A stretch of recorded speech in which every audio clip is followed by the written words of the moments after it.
నీ చెల్లెల్ని లవ్ చేసేవాడిని తుక్కు కింద కొట్టేశావు. అలాగే పార్సిల్ చేసి సముద్రంలో పడేమంటావా? వాడు నాకు ప్రాణాలతో కావాలి.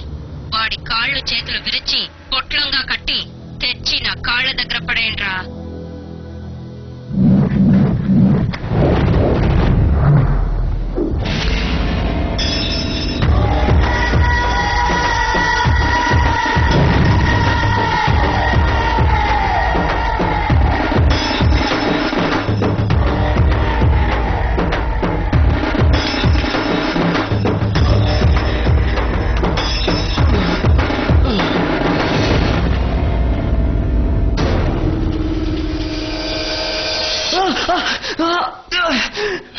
అరకులోయలో 4 వీధులు, 2 కులాలు, ఒకటి ఉన్నవాళ్ళు 2 లేనివాళ్ళు.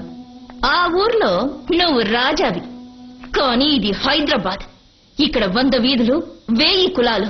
ఈ సందుల్లో గొంతుల్లో ఉండి ఆ గుడిసల్లో ఉంటూనే అంచెలంచెలుగా కార్యకర్తనై, కౌన్సిలర్నై, చైర్మన్ అయి, ఎమ్మెల్యేనై, మినిస్టర్ అయ్యాన్రా. ఇక్కడ రాణిని నేనే, రాజాను నేనేరా. నేను చూడ్డానికేరా అప్పుడే తీసిన వెన్నలాగా మెత్త మెత్త మెత్తగా ఉంటాను. కాని గుండె మాత్రం కోళ్లని కోసే కసాయి కత్తి లాంటిది.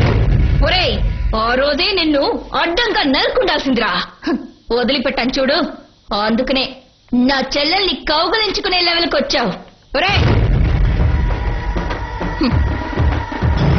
తెలుగులో చెప్తే పోటు, ఇంగ్లీష్ లో చెప్తే అవుటు.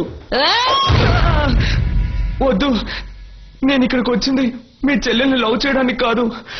నాకింతకంటే ముఖ్యమైన పనులు చాలా ఉన్నాయి. దయచేసి నన్ను ఏం చేయకండి. ఆడిన ఆటేంటి, వాగిన వాగుడేంటి? నా కాళ్లకు దండం పెట్టు. నేను నిన్ను ప్రాణాలతో వదిలేస్తాను. బతికిపోతావు. ఏంట్రా ఆలోచిస్తున్నావు? అక్క కాళ్ళు పట్టుకుని ఆశీర్వాదం తీసుకోరా.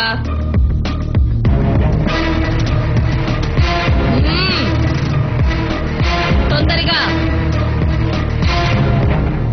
మీ కాలు పట్టుకోవడానికి ముందు మీ వాళ్ళకి ఫోన్ చేసి చెప్పండి నన్ను కొట్టొద్దని. భయపడి చావుకురా. చెప్తాను. కొట్టిన కొట్టుడికి ఒళ్ళంతా పంక్చర్ అయినట్టుంది. హలో, మార్కెట్ రవియా? రవి మాట్లాడలేడు. విషయం ఏంటో చెప్పండి. రవికి ఫోన్ ఇవ్వు. ఇవ్వడం కుదరదు. మేము పుత్తూరులో ఉన్నాం. అక్కడే చేస్తున్నారు. మీరు ఒకరిని కొట్టమని పంపించారే, వాడి కొట్టిన కొట్టుడికి